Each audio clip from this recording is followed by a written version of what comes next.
We will start with the roll call. And Madam Clerk, could you please call the roll of the assembly? Member Myers, Here. Member Martinez, Present. Member Rivera, Present. Member Bronga, Here. Member Johnson. Here. Chair Constant, He is excused. Vice Chair Zolotel, Here. Member Voland, Member Brawley, Member Salt, Here. Member Perez Verdia. He is excused as well. You have a quorum. Thank you.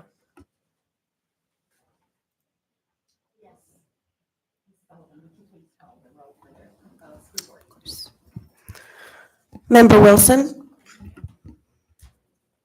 Here. Member Donnelly? Here.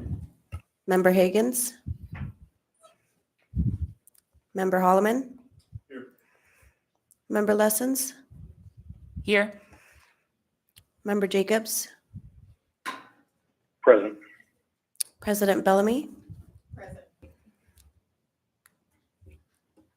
Thank you. Great. At this time, Mr. Stolt, could you lead us in the Pledge of Allegiance? I pledge allegiance to the flag of the United States of America and to the republic for which it stands, one nation, under God, indivisible, with liberty and justice for all.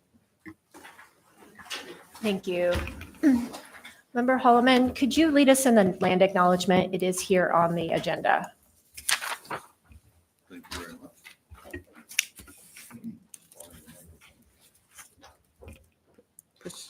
A land acknowledgement is a formal statement recognizing, a land acknowledgement is a formal statement recognizing the indigenous people of a place. It is a public gesture of appreciation for the past and present indigenous stewardship of the lands that we now occupy. It is an actionable statement that marks our collective movement towards decolonization and equity. The Anchorage Assembly and the Anchorage School Board would like to acknowledge that we gather today on the traditional lands of the Dena'ina people, Athabascans. For thousands of years, the Dena'ina have been and continue to be the stewards of this land. It is with gratefulness and respect that we recognize the contributions, innovations, and contemporary perspectives of the Upper Cook Inlet Dena'ina. Thank you.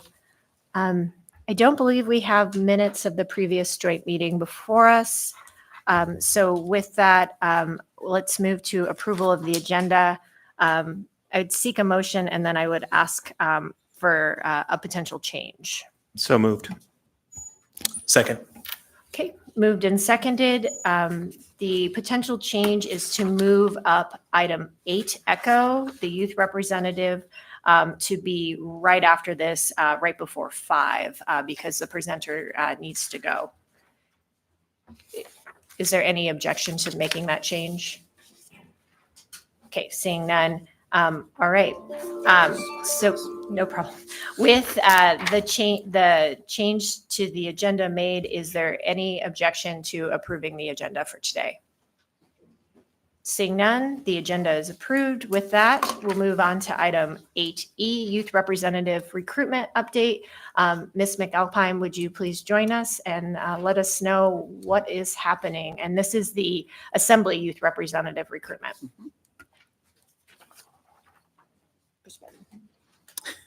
Good morning. Heather McAlpine here, Associate Ombudsman, but I'm just meeting here tomorrow. Sorry, give me a second. I am here today just to talk briefly about the Youth Assembly Representative position. We have currently a representative and an alternative serving. Their term will be up this month, I believe the 9th. And so we are ramping up our outreach to get more recruitment and hopefully get ready for next year. There are a few changes this year. We may, at this point, I believe we're just looking for one.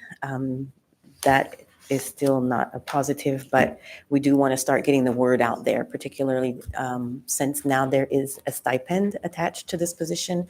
We want to make sure that everybody knows about it and has an opportunity to apply. With that in mind, I do have a little bit of information here for you. And I'll put a few more back here because I hope everybody will take one. It's very simple. It's a flyer. And I did say I would give a shout out to Reprographics. They got this ready for me.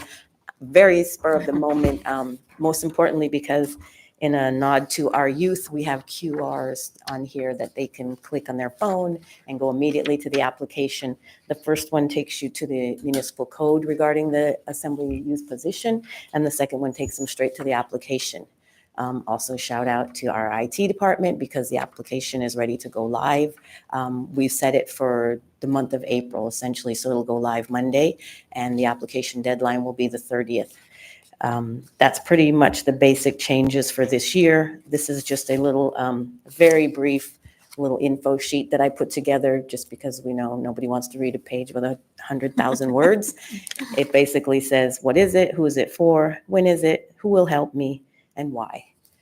Basically just, it's a great opportunity, not just to learn about local government. Obviously, it's a resume builder and all that. Particularly wanted to bring this to the attention of the school board so that you can help to get the word out there. We want to, and again, since this is just getting ready to go live, I'll be reaching out to the principals and to MJ and to already gave it to Corey here to make sure that as much outreach goes out as possible, not just through the schools, through other community groups and that sort of thing. I spoke this morning with a friend who works with the NYO, the Native Youth Olympics, to make sure. So I'm basically going to do a lot of outreach, but I just wanted to let you know that we are set to go live. The position is open. Oh, and the other change was probably going to be that we hope to choose a youth rep probably in the month of May before school is out, but we won't ask them to actively start attending meetings until the school year. So it'll kind of be a school year position with opportunity once they're chosen to work with them for some training and orientation, maybe over the summer, depending on their schedule. Basically, that's it. We just wanted to put the word out that we're ready to get the word out, and I hope everybody will help with that. And we want the word to get to every youth, 16 to 19, basically. Any questions? Any questions for Ms. McAlpine? Ms. Brongo? Is the program set up that you could do more than 1 year if you were a youth representative? Or are you trying to get different youth in each year? It's flexible, I believe, at the will of the chair and the assembly. But right now, we're kind of looking at one year at a time, one term at a time. The terms aren't set in stone, but that's what we're looking at right now. Yeah, we definitely want to get the opportunity to as many youth as possible. That's why we also had the opportunity maybe for an alternate, which also kind of breaks the load up for one youth. It's a lot. I did speak with both of our rep that we have now and the alternate, and both of them said, like, it's a lot. But they also said it was a wonderful, positive experience and that they are willing to help out with the next cohort coming in as well, which is really positive. Thank you. President Bellamy? Yes, thank you. A couple of, I want to say a year and a half ago, we did have a meeting with our student advisory advisors, because that age range is a little, it's 19, we can have a 19-year-old in high school. In high school, but right. really it's going to be more like 16, 17. And anyway, so I would invite you to maybe reach out to our SAB, our Student Absolutely. Advisory Board, because they're going to get the word out. I mean, we can post it and all that, but they can really talk it up and get kids excited about it and get it into all of our schools. Yes, and our current rep, he also said that, I believe he might be on that board, but if not, Okay. he specifically said that he would bring it to them as well. Oh, So, absolutely. Okay, yeah, great. we're definitely Thank going to reach out to them. Thank And we you. also have the Youth Advisory Commission, I think, that we reach out to, and they usually nominate someone as well. Great. So yeah, we hope to get the word to everyone. Awesome. Thank you. Yes, Mr. Tyrell is on the Student Is that- Advisory yeah, Board he is. Okay, as that's what I well. thought. Ms. Lessons? Thanks. I was just going to follow up that the next SAB, Student Advisory Board meeting is Tuesday, the 16th Okay. at 11:15 a.m. Excellent, in thank the you. Ed Center. So maybe you can talk And I think to. that's the last one. It for the is school their year. last one, but you Is could, it? Okay. if you talk to the advisors ahead of time, maybe that you could be on their agenda. We'll make sure, Thanks. either myself or Jesse. Thank you. Thank you. I think the big piece to this is we're fun to work with. Believe it or not, we are a barrel of laughs and a ton of fun. So I don't know. Well, Maybe I'm biased, but We will be looking for a mentor when he's selected, he or she. I'm so sorry, he or she, or they, whoever is selected. We'll be hoping to have some advisory mentors. So you can also be thinking about that as well if you have time for that, because that was another thing that both of them pointed out, was that would be supremely helpful to have that. Okay, Great. you Thank all. you so much, Ms. McAlpine. you. It's really great to see this getting really operationalized. I'm really excited about the flyer and the QR codes. Wonderful. I've already had some interest expressed and we haven't even started. So very excited to have a good cohort to choose from this year. Thank you all. you. All right, we will move on to item number 5 on the agenda, financial planning. 5A, annual operating budget for the Anchorage School District for its fiscal year 2024-2025. Is there a presenter for this item? All right, we'll turn it over for the presentation. Thank you. Through the chair, I'd like to give this opportunity to our Chief Financial Officer to brief the Assembly on our budget development process. Thank you. For the record, I'm Andy Ratliff. I'm the Chief Financial Officer for the school district. And I wanted to go over our budget development process and then provide some information as we presented it to the Senate Finance Committee a few weeks ago. First off, I'd like to thank the Assembly. We've already passed the budget with full support or full funding from the Assembly to the max that we can for our budget. So we really do appreciate that and appreciate the work the Assembly's done this. So we're kind of behind the curve on you guys actually seeing what's in the budget. You've already seen it. You've already approved it. So really focus on how we can get the legislature to wrap up and what kind of the headwinds we are facing with that. So first, as we start our budget development process, we look at our different categories of where our money goes. By and large, our money goes into direct instruction, which is the teachers, paraprofessionals, supplies, materials, equipment, all the stuff that's directly in those classrooms. Our next biggest categories are student supports. These are things that are kind of ancillary to those classrooms, the counselors, nurses, librarians, security, all the student activities, curriculum development, and then the instructional supervision for the principals that we have at our central office. And that also includes any social services or professional development for our instructional activities. Operations and maintenance is about $84 million price tag. That's just to keep our buildings open, clean, and hopefully somewhat repaired, and snow removal, things like that. That's all that goes into that operations and maintenance. Really, these are fixed costs. We'd like to see a little more in there as, our backlog for our facilities maintenance just keeps growing and growing, although a lot of that's going to be on the capital and investment side that we need to do. Administration is about $42 million. That makes up the school board, superintendent, my office, purchase, which covers payroll, budget, purchasing. It also includes human resources, risk management, all these kind of back office functions that you would expect to see in any business. That's just where our categories are, and this is based on our state chart of accounts.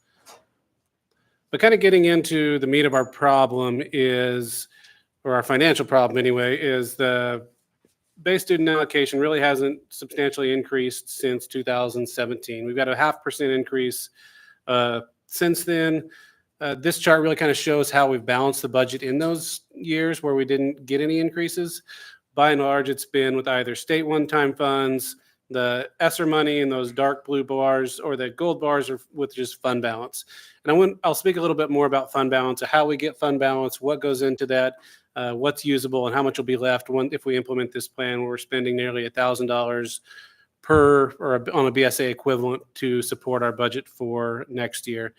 That's about $72 million that we anticipate spending to be able to help shore up our budget. And still, that doesn't take care of all the cuts that we still had to make for this year.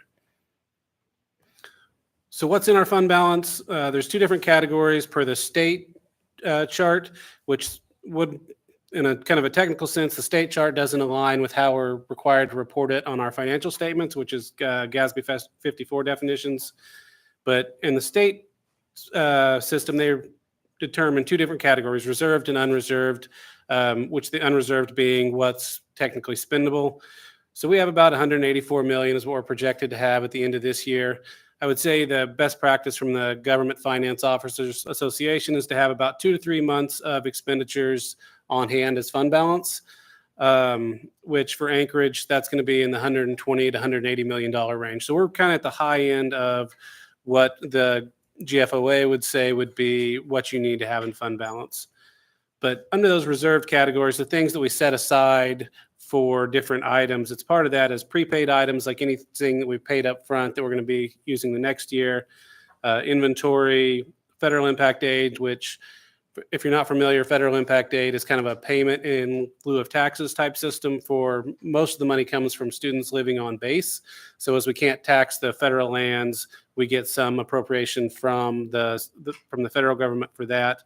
And the timing of that is kind of, we get that later in the year. So we get that generally in February, March, April timeframe. So the state allows a reservation for that. So you can kind of plan for the next year based on how much money you're getting.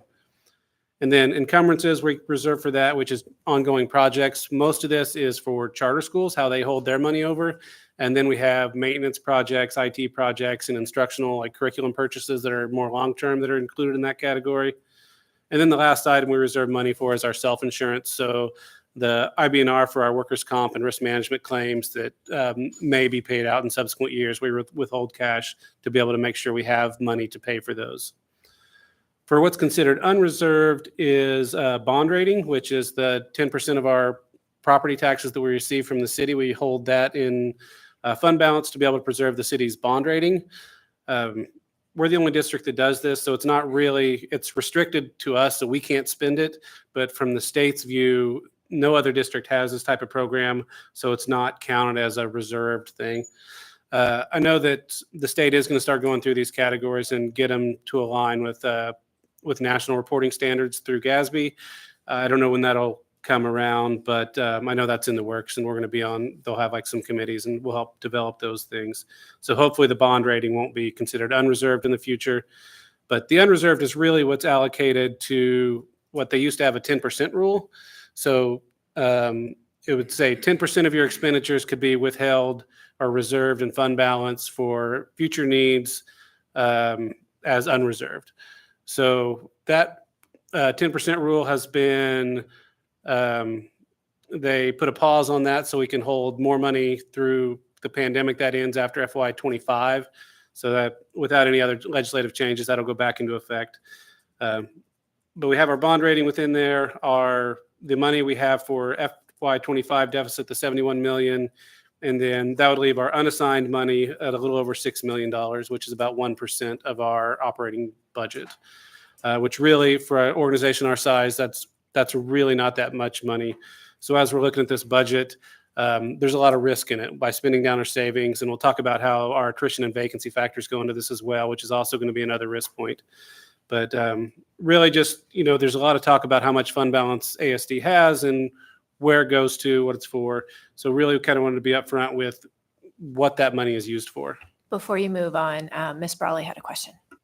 Yeah, thank you. And I apologize for being late. I really appreciate the breakdown of the fund balance and the categories, because I know that's been a discussion in the past. And then also just really clarifying what is basically reserved that can't really be touched, and what's unreserved. And what I see in there is even the bond rating is not really something we can touch, right? It's categories. So just to clarify, it looks like basically the same amount that is that reserved fund balance is what you're spending to make next year's budget whole, right? And so you're saying that there would only be $6.2 million in basically the ASD savings account that could be used for things other than what it's required. Is that right? That's correct. Okay. So I just want to point that out. That even though there is a great deal of what looks like fund balance, it is not simply savings that can be spent. And I'm saying that because I know, again, there's been a lot of confusion about this at the legislature and unfortunately misinformation about it as well. I'll say that. And just to say that the only way this budget has balanced is using $71 million of savings. And I am not also saying that is irresponsible of the school board, because I think it is to actually keep our schools going. So I appreciate that. But I also understand what you're saying, Mr. Ratliff, that there is risk there. And the risk is, again, that we are not getting the money from the state that we should be. So not really a question in there, but thank you. Thank you, Ms. Brawley. Mr. Solt? Thanks. I apologize. I'm going to back up to your budget development on your percentages, are they good, bad, and how do you know? That's a good question. I think they're fairly well in line with the other large districts in the state. Our administration, obviously, it should be less. And generally, I think we're pretty well in line with Matsu, some of the ones being the lowest in the state. But as far as that goes, when you're talking about a percentage, like a superintendent and a school board, we should be the lowest, right? I mean, that's really, we should be, because we have so many more kids than everyone else. But yeah, as far as that goes, I think our percentages are well in line with the state, or more money's going into instruction than a lot of the other districts. But for Alaska in general, that's kind of they used to have what they call a 70-30 rule, where 70% of your expenditures would have to be between all these instructional categories, and then 30% would be operations and maintenance and administration type. But they did away with that years ago, as so many districts weren't meeting that. ASD never really had an issue with it. Matsu never really had an issue with it. A lot of the big ones did. But when you talk about operations and maintenance costs for some of those really rural schools, and you're paying, 10 or $12 a gallon for heating oil, they're spending a high percentage of their money on that. So it's really kind of hard to do an apples to apples comparison with other districts in the state, and even other districts in the nation, as they don't have the same chart of accounts as us. But as compared to the state, I think we're doing very well in that regard. Ms. Lessons? I had to step out briefly. I just wanted to point out that one of the areas that the administration has really followed the board's lead in operations and maintenance and reducing expenditures is to renegotiate the rent for the district administration building by a significant amount. So there have been many steps. That's just one that came to mind. So, you asked if it's good, bad. I mean, there's progress, I think, constantly being made. So I just wanted to bring that to your attention. All right, thank you. Thank you. And I'd like to kind of circle back to Ms. Brawley's comment too about the $71 million being used to make the budget whole. That really doesn't make the budget whole either. We did make a significant amount of cuts in this budget with respect to we cut out curriculum development items, IT purchases for Chromebooks, security equipment, things like that. There's a lot of reductions that we are making in this budget, in addition to spending down our fund balance and taking on more risk with our vacancy and attrition factors. Which is what I kind of want to talk about next, is how we build up that fund balance. And a lot of that has been, there's two big things. One was we got some one-time money from the state this year. The board elected to save about half of that to offset next year's deficit. So we put that in fund balance to spend for next year. But by and large, most of these savings are because we have a really high vacancy rates. I think the city has, and even the state has, a lot of employers have had these same issues where we just can't find qualified employees or to be able to fill these positions. So what this chart really shows is the blue bars are our adopted budgets for how much we've spent on salary and benefits throughout the years. And then the red line is going to be our total attrition and vacancies as a percentage of that salary and benefit budget. So you can really, you'll see some blips in there, but for the most part, it's been steadily increasing since 2013, the amount of just unfunded or positions we have funded that we just can't fill. So FY24 for this year, we're projected to have about a $41 million savings from unfilled positions, but we budgeted about $28 million for this year. We estimated about $28 million are going to go unfunded, and this includes folks waiving medical insurance as well. But our actual experience is going to be closer to 41. For next year, we're going to go ahead and budget that 41 million instead of the 28. So that's part of how we balance the budget, is taking on a considerable amount more risk that if there's an economic downturn and more people start taking government jobs and more of our positions are filled, or we successfully bargain some things that are more enticing to folks to join our district, we could be overspent on that. So between our fund balance, increasing our attrition estimates, and then cutting out some of the typical things like we have positions that we use for special education holdback, for instance, that have gone unfilled for years. We've cut out a lot of these unfilled positions too. So we've kind of got this recipe that making our budget development quite a bit more risky to be able to preserve a lot of these programs that we deeply value in our district. So just kind of wanted to highlight this as a metric of what we're tracking and kind of why we are have a lot of that savings in our fund balance. But it really is that attrition amount. And you'll see like a spike in FY23. That's one of the kind of anomalies there. But we are closing out a big one of our federal grants, and we were able to push some of our teaching staff to there. So it shows as a savings, but however, it's just a different funding source. Question from Ms. Bronga. We've been talking a little bit at city level and never get any traction that the really unlooked at market is people who retired and are like, I'd like to work a little bit, but I don't want to work full time. And I'd still be happily working for Anchorage School District if there was flexibility in being able to work part time, and that was pretty inflexible at the time of any work with that. But I saw recently that you were talking about bringing back retired teachers, and I can tell you there's a big buzz of people I know that are very interested in that, and you don't have the healthcare costs because they already have it, and they're skilled. And I would think the municipality would do well to look at retirees too, but I would like to know more about your program as that progresses. Yeah, I'm not exactly the best person to speak to that, but I know Mr. Lang's here, our Chief Human Resources Officer, but we can certainly get more information on that. I know we're looking at making that more flexible as well, and I think the state's easing some of their rules on it too. So. Great.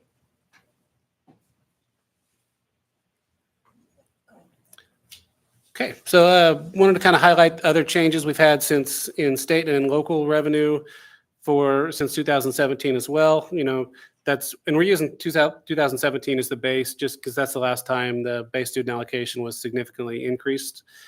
But over that time, our Anchorage property values has increased by about 16%. And this is based on the full and true value. So they don't take into account the exemptions that aren't mandatory under state statute. So if we provide additional exemptions above what the state requires, that's included. So this isn't going to be the same basis that we use for when you see the mill rates. This will be higher than the mill rates because Anchorage provides additional flexibility or additional exemptions on their taxes. But it's went up by about 16% since then. And so you see that required local contribution go up by the same amount. And so when that required local contribution goes up by 16 million over the course of those years, the state foundation revenue goes down dollar for dollar by that amount, because it's just, here's the amount that the city should have to pay. So over that time, also our additional local contribution has gone down by about 2.8 million. And I would say, keep in mind that this isn't going to exactly match the budget that you approved, because it did have a $100 BSA increase built in that hasn't been approved yet. These are numbers based on current statute. So based on current statute, our additional allowable contribution is $2.8 million less than what it was in 2017. For transportation, back in 2017, that was a fully funded program by the state. And at this point, we have a $9 million deficit in that because we have not had any increases since 2015-16 in our transportation fund. We've lost students, which we lose revenue for that, but we still have to keep the same amount of bus routes because the whole neighborhoods aren't losing. We still have to cover the same amount of miles. But that represents, our total budget, I think, is like 25 or 28 million for transportation. So this is a big portion of it now. So it used to be state funded, now it's not. Our foundation revenue has gone down by about 27 million. 16 million of that's going to be attributed to that required local contribution going up. And then the rest of it is due to enrollment losses.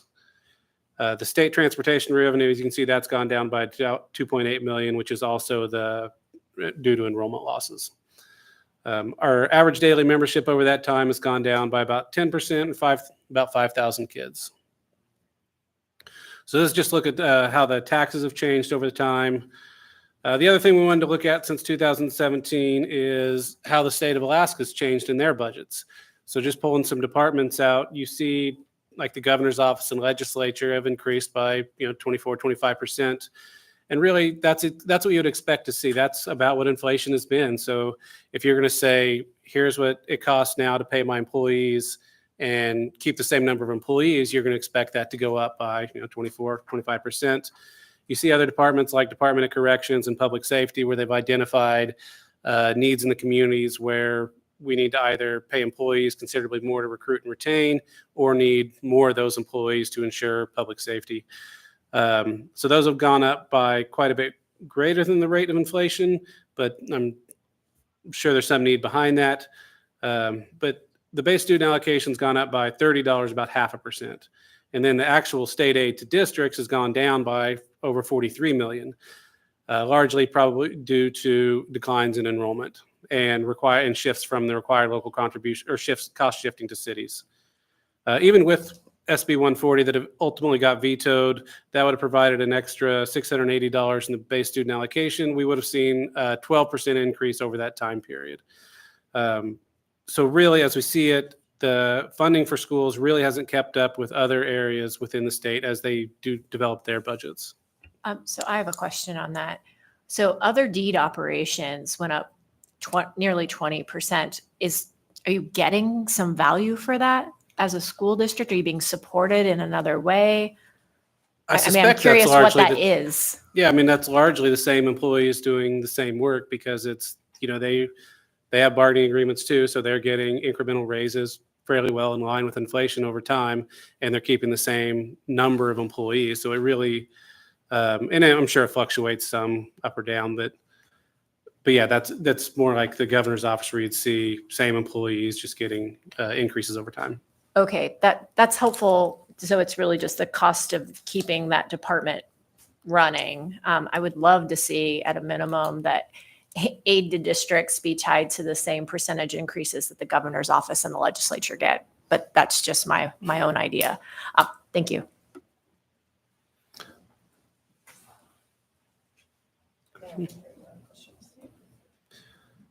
The other thing we hear is, your ADM, your enrollment has changed over time. Yes, it has. This is one of the questions that the legislature had asked. What was your average daily membership and enrollment back in 2015, 20, and projected for 25? So we broke it down into a few different categories. The students at brick and mortar schools over the last 10 years has gone down by about 13% as really kind of out-migration and aging population has that combined with the pandemic really kind of has been decreasing our enrollment over time. For brick and mortar schools, our correspondence actually increased quite a bit over that same period. Our intensive needs students have continued to go up as well. So as you see that a total adjusted ADM not going down by only 3%, while our total enrollment's gone down by about 10%. That's largely attributable to those intensive needs students going up. So we get a considerable amount of money for every intensive needs student, but with that, we have considerable amount of requirements. So we do get more money, bigger adjustment for these intensive needs students, but there are costs associated with that too. So it's not just money that goes into our coffers for using however we want. It needs to be directed towards the students that need to be getting those services. Then lastly, I just wanted to show the PTR from 2015 to 25. It's gone up by about 2 across the board or so, depending on what level you're at. But it's not just 2 kids in every classroom. At the high school level, you're looking at reductions in opportunities for students, reduction in electives, the type of classes that might be offered. In elementary schools, you're going to have more combination classes with like 3rd and 4th grade splits, things like that. And then just fewer people in the buildings to be able to support students with behaviors or even to provide, another teacher a bathroom break. So having those, having the more people in those school buildings to be able to provide those behavior supports, things like that, that's really what we're seeing, and that's kind of what hurts the morale and that type of thing in our schools is just not having enough supports in there. So with that, turn it over to any questions or comments you guys might have. Ms. Bronca? I just wanted to comment on the kindergarten number. If you've never been in a kindergarten class, 22 is significant. Spoken from experience, I suggest. All right, I suspect. All right. Well, thank you for that really great and comprehensive report. It actually provides a lot of context to the budget that we just approved and what those implications are. I'll just say briefly, we did approve the budget at our last assembly meeting, and we did leave the projected $100 increase for the base student allocation, wanting to give you all as much flexibility and room if that does materialize, and knowing if it doesn't, that you all have some hard choices ahead of you, but leaving that in your discretion. Mr. Solt, then Ms. Brawley. Yeah, I'll just make a comment on the ratios that I think they greatly exceed what we allow for daycare. Ms. Brawley. Yeah, thank you. Along those lines too, I can report, I was in Juneau earlier this week. A lot of what I was talking about was one of our other legislative requests, but did get just a brief update from some individual members, obviously, which is not the full legislature. But as I understand it now, there is a $680 BSA increase in the budget. Just to say that is not certain, right, after what we've seen already. And also, several of them said that they have heard the governor say something that he supports something in the range of 300. So of course that's also very uncertain, but I just wanted to put that in the record that we, or I should say that the school board's assumptions are actually lower than kind of what folks have been talking about at the state level. And I think, again, that is a very smart move just to make sure that we're not too optimistic, unfortunately. But ultimately the fate of this budget is in the hands of the state. So just to say that very clearly, and that is both the legislature passing that in their budget, whatever it ends up looking like, which is actively being worked on right now, or I should say when they get back on Monday. And also it ultimately is up to what the governor does with his veto pen. Thanks. Thank you. President Bellamy. Yes, I just wanted to reiterate, the fate of this budget is really up to the governor right now. We have done everything we can. Every day I get the question, what's going to happen to your budget now? Well, our budget has been passed. We will not make any adjustments to it until we hear from the governor. That's it. There is, I don't know what else to say. It's frustrating, but the process has got to play itself out.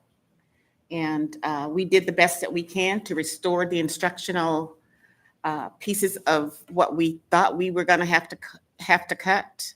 We did still cut a lot, but right now this is our budget until we hear from the governor, and then we will go back and make adjustments if we have to. So that's all I wanted to specify. Thank you. Thank you. Mr. Martinez? Thank you. Just to go back to one of the points that was mentioned in the presentation, just to see if I accurately captured it. Did you describe that because of essentially staffing levels at the high schools, challenges at staffing there, that there are electives and other offerings that are not being offered now? Was that accurately described in the presentation? That's correct. Over the years, we've been able to reduce those, and we have some more. I'm not really the expert in how that works, but we do have some experts in the room. If you want to hear kind of how that works, I guess. Well, I just wanted to make sure. Is it that because of staffing levels or the lower staffing levels or not having enough staff, essentially, that we are not offering all of the potential opportunities for young people at high schools? Is that an accurate? That's correct. So for example, if we were to raise the pupil to teacher ratio by 1, how that would impact a high school is that they would be assigned fewer teachers, and usually it would be an elective or enrichment opportunity that would be cut to preserve the core instruction. So then, thank you for that. So then my follow-up question is, to what extent is there a tension between the prioritization of the emerging academies with respect to staffing and the students who are going to be kind of the outgoing students who may not be fully participating in the academy model, but who may have those existing staffing challenges? To what extent are we going to have a challenge with making sure that the current level of students who are not going to get the academy model have those offerings because of the stretching of the prioritization. Have we considered that, and what does that look like? That is something at the forefront of our mind. And programs like the academies are very vulnerable to flat and unstable funding predicaments like we find ourselves in. Because if we were to increase PTR by even just one more student, that could put a program like an academy model in jeopardy, because ultimately what we aspire is to give students more opportunities to take more classes so that they can graduate and receive extra opportunities. But the fewer funds there are, the fewer teachers there will be in the buildings, and will be very limited to offer the opportunities that we envision for our students. So if anything, that underscores the urgency to advocate at minimum for what's been on the table through SB 140 and the current conversations around 680. So we have that that opportunity to recalibrate our structures and to decrease our expenditures, but to also brace ourselves for what schooling will look like so that we can be financially sustainable. And then I would just follow up and say thank you for that, because and from my vantage point, it's often very easy for politicians, the governor in these cases, to talk very big, high-level conversations that talk about statistics and dollars, but fundamentally, we're talking about real children. We're talking about actual emerging adults in our community who already have difficulties from a systemic level meeting the needs. We're trying to do better with limited resources, but fundamentally, we're talking about thousands of our children who are at the edge of having no supports in the community with respect to their educational advancement. And so that's a challenge for me. And I just want all the politicians, all the voters to just move away from formulas and just look at the children in our community. Thousands of children are currently in our high schools who are experiencing this shortage now, let alone with the hopefulness of moving our district forward with a new model, and still with the flat funding that is already challenging our students today. So I just want to put a face on that. These are our children. These are thousands of our children. And if we're talking about moving our city and our state forward, well, these are the investments in tomorrow that we need to make today. Thank you. Thank you. Ms. Lessons? Thanks. I just wanted to make sure everybody at the table was aware that at the board's March Finance Committee meeting, our CFO prepared a chart comparing what the teacher FTE, those positions that would be retained through that sort of $8.7 million ask that you all approved versus the ones that would go away. And so you can see at a very granular school by school level, the proposed, going back 6 weeks, the proposed PTR +1 for grades 4 through 12 really hit our secondary students harder than, our 4th and 5th graders. And so you can see at many of our high schools, I don't have it in front of me, they're losing 2, 3, 4 teachers at the high school. And those, I think, are really where you can imagine the electives being lost. But individual schools are named on this comparison chart. And then, when it comes to the immersion programs, supports for those were part of that package. Supports for our Ignite teachers were part of that package. Supports for the holdback teachers, which, aren't really easy to pin down, but you could have unexpected enrollment bubbles anywhere in the city in any grade over the course of the summer as students and families come and go. So what you all did in approving the amended budget was critical in preserving a semblance of normalcy in our classrooms, knowing that, and I appreciate this PTR snapshot, FY24, our PTRs are higher than they've ever been in the last couple of decades. I went back to 2000.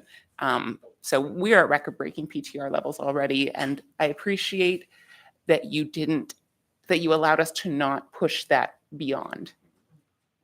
Thank you. Mr. Holman?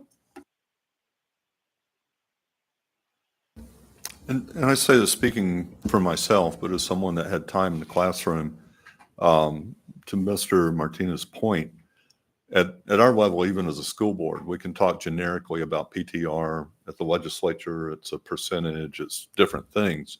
What it eventually translates down to is a principal or whoever in their building is smart enough to do the master schedule, deciding what the schedule is going to be, what classes are going to be offered, and who's going to be in them the next year with 1 or 2 or 3 fewer teachers in the building. And that's where everybody involved knows the names of everybody else that is affected, which we as a board don't, and certainly the legislature doesn't. Some things get decided for us. You have an elective teacher that retires in a building where the FTE has been cut by 1. Very difficult for the principal to pick an additional person and say, well, they're going to go so I can try to get someone to do the thing they did. In a lot of cases, buildings just lose people for that reason, or lose programs for that reason. And then the other part is that you are faced, it's one thing to cut a department by a percentage if there's 8 or 9 people in it. But when your French department is 1 person or your CTE program is 1 person or 2 people, and you make that cut, you make the program go away at the same time. And it's very hard to get them back because educators that want to have some control over their professional lives look at the programs that are on the bubble. If I was an elementary teacher really excited about science, I wouldn't want to be an Ignite teacher right now, because you go out and you pour your heart and soul into something and you do something people think is marvelous and is awesome, and it gets cut next year. Or maybe it'll be the year after that, but it keeps bubbling up because it's a program. It's great for the kids who are in it, but it's a relatively small number, and we have a place for them to be this positive if they're not in an Ignite program, but doesn't do the same things Ignite does. So I think the critical thing in a budget, and I think this is what you alluded to, you have to filter your way down to where people know the names of the kids, people know the names of the teachers, and see what they have to do as a result of our budgets is where you really experience the pain of it and see the difficulty of it. And it looks painful for next year. The other part is, and this goes to what Member Wesson said, we did staffing just this week. Correct me if I'm wrong, because sometimes I just get rumors. But that's something that happens every year because population shifts or classes shift. But it's the point where the district looks at moving people involuntarily from one school to another in order to balance everything out.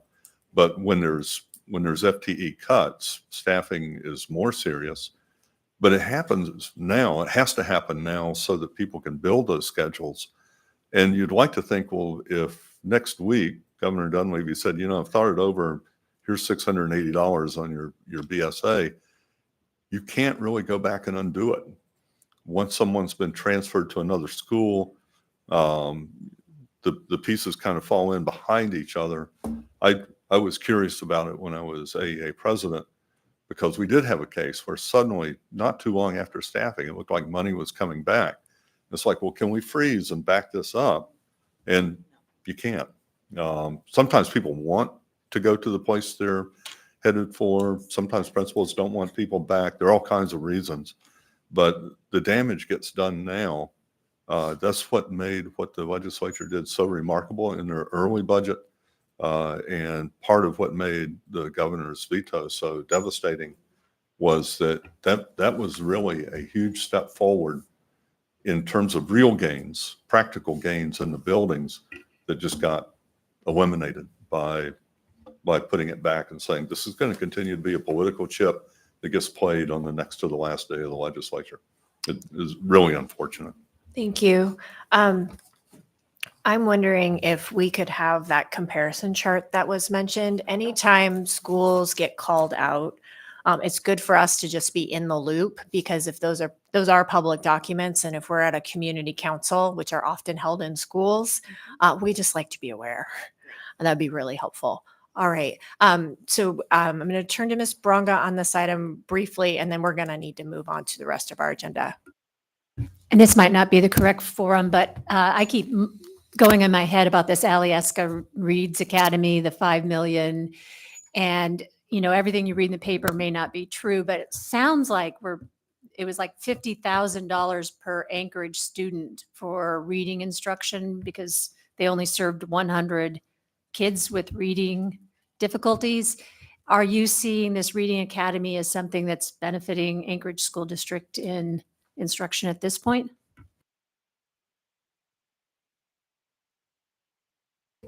I don't happen to have a report. Oh, actually, Ms. Lessons does. So I wrote into the some of our state officials because I think the short answer is no. Roughly speaking, we've got more than a third of the state's students. Out of $5 million, I'd like to see a little more than a third of that coming directly to our students. From my understanding, they're paying for rent on a building that they're not using. They've served 147 students statewide with that $5 million. I do know that they've provided the Anchorage School District with a number of copies of the UFly curriculum, which is the University of Florida Literacy Institute. It's actually extremely high quality. If you go to the Science of Reading, not Academy, that's the upcoming conference, symposium, thank you. I know that UFly will be there. I've been able to see UFly teaching in action and some brave teachers who've piloted it, and it's impressed me greatly. It's evidence-based. It's also extremely low cost. So while the state has provided it through the Alyeska Reading Institute, a teacher told me you can order it for $70 for each copy, plus $20 of shipping, and there's bulk purchases available. So I know the ASD has received some number of thousands of dollars worth of materials, but I've still not seen $1.5 or $2 million worth of value to our district. So that's my short answer. Thank you. We can keep our eye on it and maybe follow up again at our next meeting. I'm going to move on to item number 6, capital improvement needs. Was there a presentation on this particular agenda item? Okay, great. We're just going to keep on trucking then. Comprehensive plan land use matters. Was there a particular set of interest for this one? Nope, none unless you guys have it. Not, Ms. Bronga. In our neighborhood up Scenic Foothills, we really wonder about the middle school property next to Totem Theater. And the question that we've been asking is maybe it would be better used for housing. And I don't know the process of where you start to look at this school property that's basically an attractive nuisance now and see if we could activate it for good. I would hate to be looking for a middle school lot because our population boomed and there's not enough middle schools. But for right now, it seems like maybe we could look at that. Thanks. Thank you. Ms. Brawley? Yeah, just briefly, and this is something I can follow up with staff. It's interesting that this was on the list because just earlier this week, we had a meeting with some members of the community and we were looking back at the zoning atlas, which is in our 2017 land use plan. So comprehensive plan from 2001 was updated a lot with this land use plan. And it basically maps out school capacity, probably circa 2015, right? Because the plan takes a while to develop. And it was one of the arguments being used basically of where we should focus new housing. And it occurred to us, the 3 sponsors that were sitting there talking, that map looks so out of date because we're talking about closing schools and declining enrollment. And so I do want to follow up with staff because the purpose is not to update the whole land use atlas or the whole zoning atlas, but I would be curious just to take another look at that map and kind of compare and kind of get from a regional perspective, just basically what significant changes in enrollment there have been. Because I think we want to make sure that we're not looking back at that zoning atlas and treating that like the most updated information. So I'll follow up offline, but just wanted to note that's happening. Thanks, Ms. Brawley. All right, moving on. Other matters of mutual concern, 8A, funding for sports. So when we were struggling to do our budget, the idea of requesting or of the possibility of requesting funds from the assembly to pay for sports and activities. So I'm going to switch to member lessons to because she actually brought this idea up. We did not want to do anything with it because we had not had a conversation and we didn't even know if that was possible. So at that point, it was a $5 million expense. Member Lessons. Great. Thank you so much for the opportunity to speak to this issue. So we currently pay for sports and activities to the tune of about $5 million out of our general fund.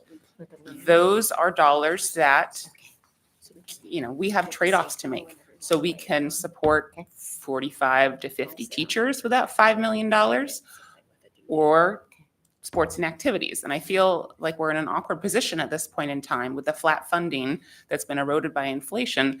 That's really, it makes it very difficult to continue to support sports and activities, for at least me personally, knowing that we are contemplating increasing pupil to teacher ratios if we don't see a path forward coming from the state of Alaska. I spoke to some colleagues in school boards around the state. The Juneau School District does not pay for sports and activities. Ketchikan doesn't pay for pool time. Fairbanks doesn't pay for ice time. So I think that there are models of other communities around the state where we can have a yes and approach, right?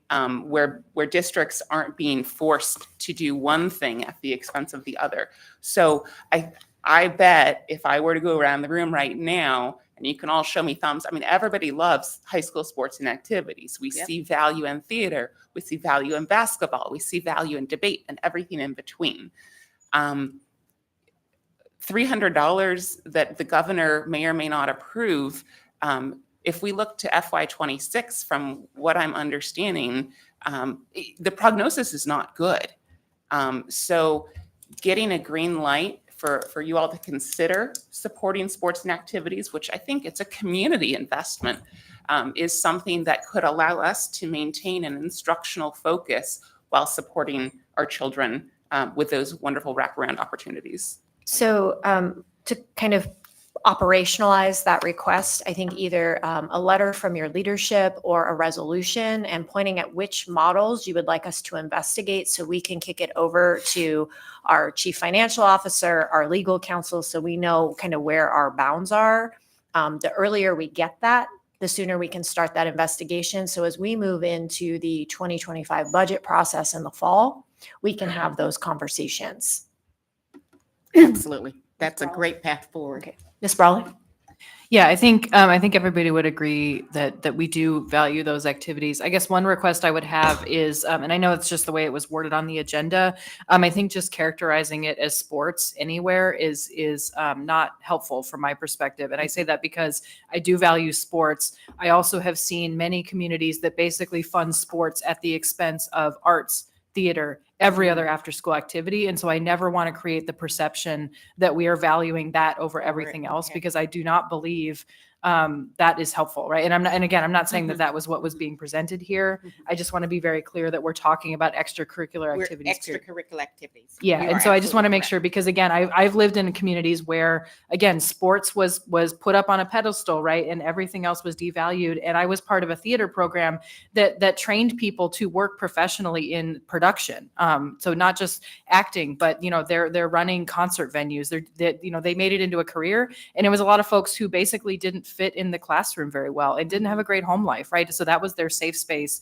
And so again, I just feel very passionate about that, but again, not at the expense of sports. I had a sister who did swimming, for example, which was also valuable for her.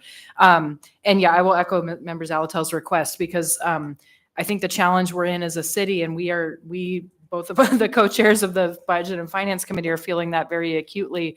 How do we fit all of our needs under the tax cap? Or what opportunities do we have outside the cap? And our laws do not allow us a lot of flexibility there for operational expenses. And so yeah, again, I think we really want to prioritize this, and it's going to be one of many priorities, unfortunately, that we are struggling with. So looking forward to continuing that conversation, though. Great. Thank you. Thank you. For me, just kind of to add on a piece here is equitable access to all of those. So any ways we can, have the full conversation around extracurricular activity access, if that's busing or meals or whatever it might be, right? I know in the middle school area, like parents are all asked to chip in for that snack or whatever it is, but how do we make sure that that's really equitable? And I think the board keeps equity really at the forefront, but whatever, right? I would love to take the lead from you all about what we're going to figure out on the finance side. So the more detail that you can and more consensus you have amongst yourselves, I think that makes it easier for us to investigate that. And what isn't potentially allowable. Right. You know, it's going to be really a fact-based inquiry, probably for our CFO and our lawyers. So really the more detail we can get for what you envision, we can then see what we're able to do. Okay. So anything else on that topic? All right, great. I'm happy we have a path forward. I'm going to turn 8V, potential litigation, over to President Bellamy. Yes, thank you. So about 2 years ago, in one of our joint meetings, we began discussing possibilities of what we can do as a community, as a district, to fund to just get adequate funding for our schools. And so that, I think, Senator Dunbar brought that topic up. We had a great discussion. We have not been in a position to really grow the thought until now. And so today we invited Carolyn Storm. Carolyn, could you come forward? Carolyn is the executive director for the Coalition of Education Equity. I think she's very new to this position, but she brings one of the things that I am really interested in hearing a lot more about is the possibility of litigation and what the Coalition of Education Equity is planning. So I've had actually several presentations, a part of other organizations. Just in, I think, February, she gave an overview to all districts that were present, school districts that were present at the AASB Legislative Advocacy Institute.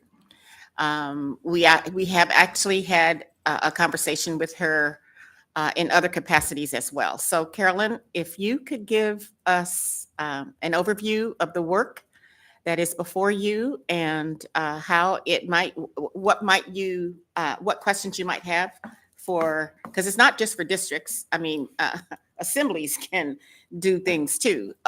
Organizations, period, can have a role in this. So welcome, Carolyn. Thank you.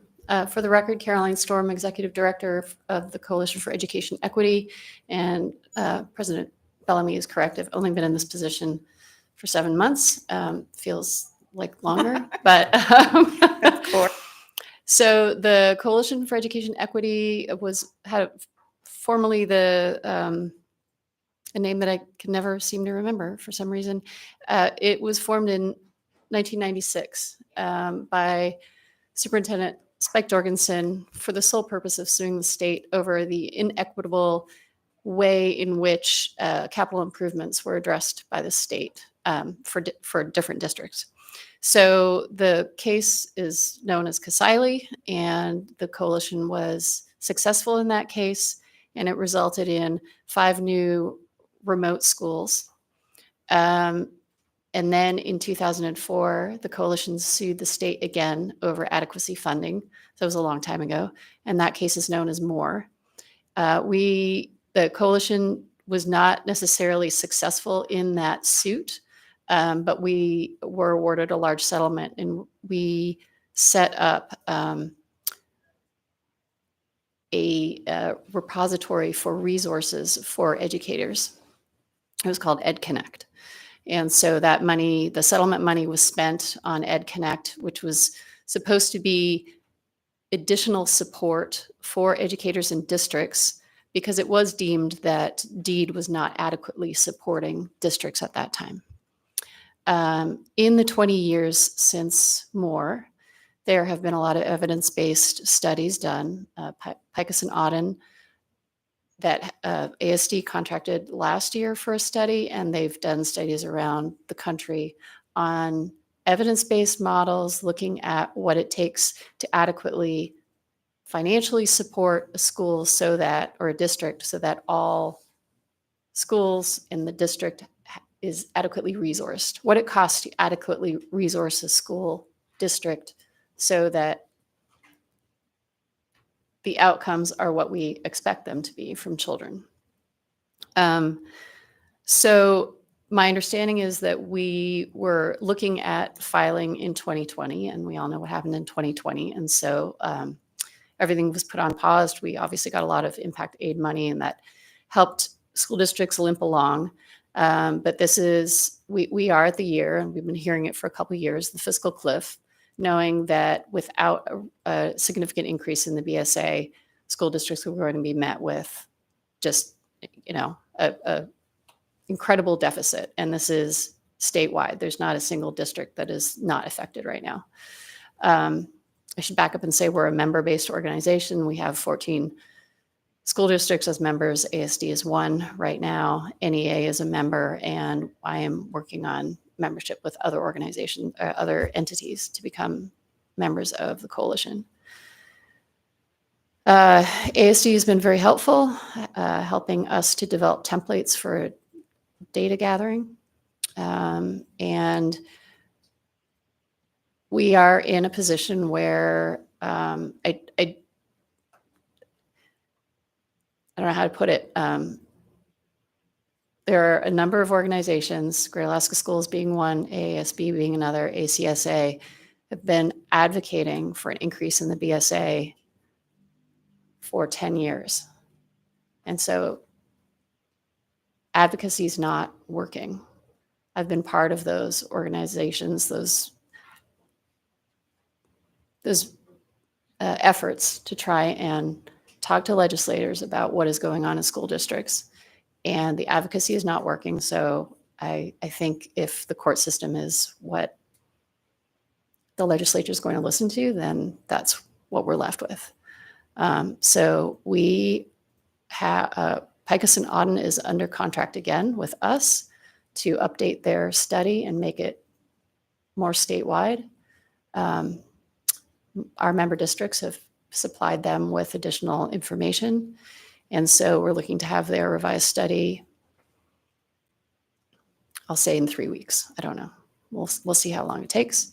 And then we will be gathering additional data from each member district, plus some other districts that aren't members of the coalition who have agreed to provide data.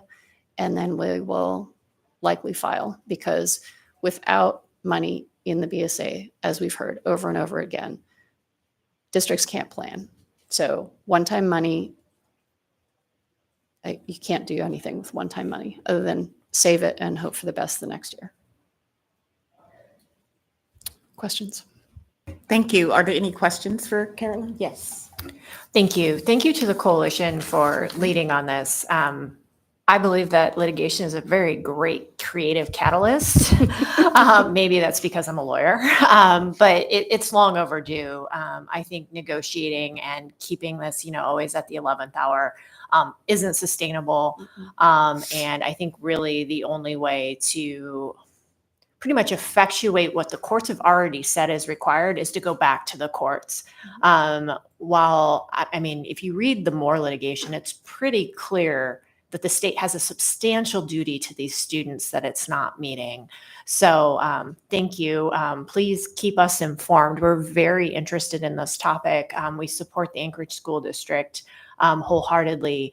And we know that, and as Member Brawley said, there's only so much we can do to help supplement locally. We are under our own fiscal constraints and massive competing priorities. So thank you for being here, and thank you for the work you're doing.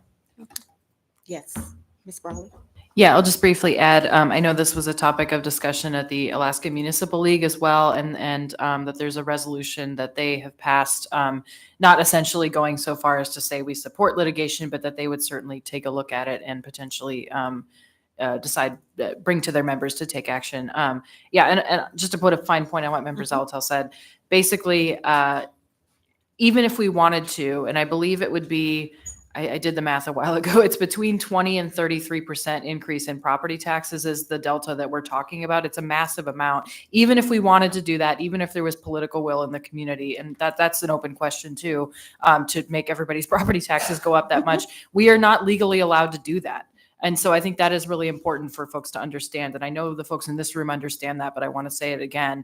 The state statutes do not allow us to fill that hole, even if we wanted to, beyond what we are legally allowed to now. And so I think that is one of the cruxes of the question is what is the state's role in education? And I look forward to that hopefully getting resolved someday. Thank you. All right, thank you. Any other questions? Member Lessons? This is more of a reflection Okay. and maybe a sort of a legislative update insofar as I've thought about it. So Senate Bill 140 is behind us. A new possible path forward is House Bill 392. There was an interesting discussion of a committee substitute for that bill possibly coming through. I'll get back to the link up here. But one of the elements in House Bill 392 was a $500 per student stipend for if that K through 3 student has a reading deficiency. When I did the numbers, and I could be a little bit off, for ASD, we've got maybe 6,800 K through 3 students who qualify for these IRIPs, individual reading improvement plans. I think that's about $3.4 million that a $500 per student addenda or stipend would be. The committee substitute, however, that's being brought forward says $180 for every K through 3 student and $280 for a title student. So I quickly looked, yesterday, the day before, well, how many students do we have and how many title students? So $180 for all of our K through 3 students is something like maybe $2.4 million. And if we had 10,000 Title I students in K through 3, which I'm pretty sure we don't, then maybe we'd get up to that $3.4 million figure. My point is that when it comes to adequacy, what the new multipliers that are being offered in Juneau are offering pennies to the dollars that our students actually need. We've got 3/4 of our entering kindergartners walking into our doors below reading benchmark, right? The literacy that needs to happen from birth to age 5 in Anchorage, like that's where the work needs to happen. And we're now as a school system and as a community being asked to work with students who are coming in behind the starting line when they start school. So getting back to the importance of adequacy, we know that we're hundreds of positions short of the staff we need to adequately meet our students' needs. Rather than I'm so glad that's still up there. Rather than a 22 PTR, and PTR is not the same as class size, right? Our adequacy study, the evidence-based model says K through 3, y'all should be at a 15 students per class. That is a world of difference from what we are asking our teachers to do. The person who was my daughter's kindergarten teacher, I ran into her recently, and she remarked, I've made some great progress, but I've got 26 kids this year. Imagine what I could do with just a few less. So yes, litigation can lead to creative solutions. So that is a long way of me trying to bring some facts to the record and say that I appreciate the work that you're doing. Can I just say, with some of the data that's been provided already from ASD, I think to adequately meet the requirements of the READS Act, ASD alone needs over $5 million.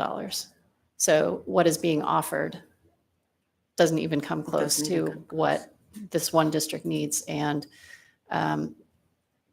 you already have some interventions sort of in place. So for a district to set up what they need to meet the requirements of the READS Act is probably a lot higher.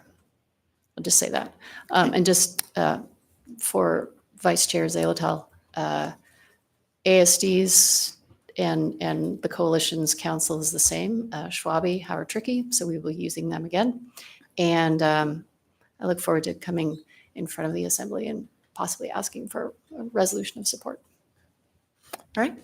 Is there any other, are there any other questions, comments? Carolyn, thank you so much. We appreciate you. All right, with that, we will go to item 8C, College Career Life Ready Update.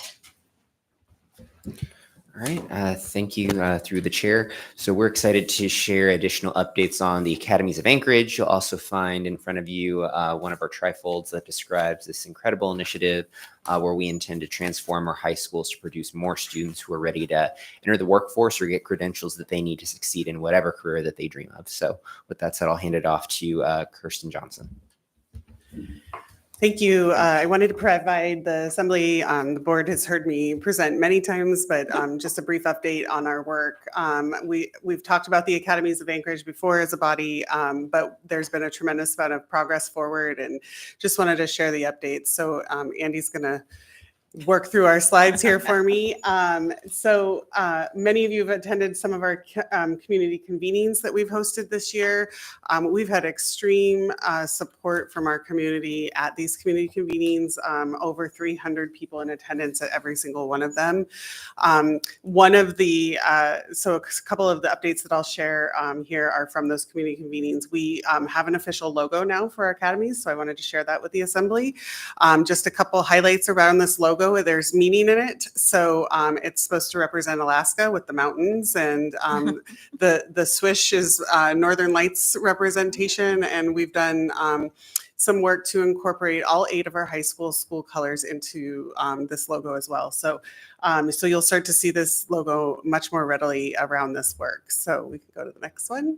I just wanted to remind the Assembly where we are in our planning process. So we did a lot of exploration in 22-23 school year. And this year is really like, let's plan it, let's envision it, let's get it done. So we're kind of at the end of that process, and over the summer, we're going to really be prepping to start our implementation with Freshman Academy next fall. And then again, just as a reminder, those career academies will start in the fall of 2025. So I just also wanted to give a quick shout out to the municipality. They're one of our major partners in this work, and you'll see many of our other major partners up there. I can't say enough about the support we have gotten from the community through this work thus far, and I just think that really speaks highly of our Anchorage community as a whole. So excited to have all of these folks on board really leading the work with us.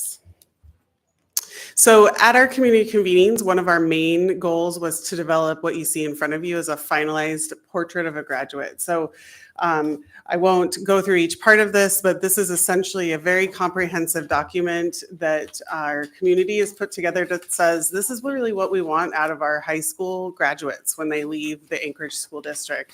And we've had thousands of people review this document and contribute to this document. It has not just been internal educator stakeholders, although they've been an important part of it.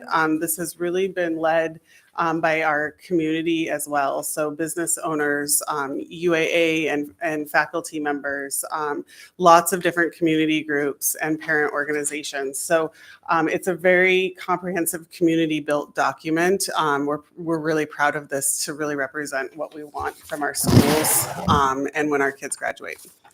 So the next portion I really wanted to highlight is our Freshman Academy preparation. So we are currently planning very actively for Freshman Academy to start in the fall. So at all 8 of our comprehensive high schools next fall, our freshmen will be enrolled in Freshman Academy.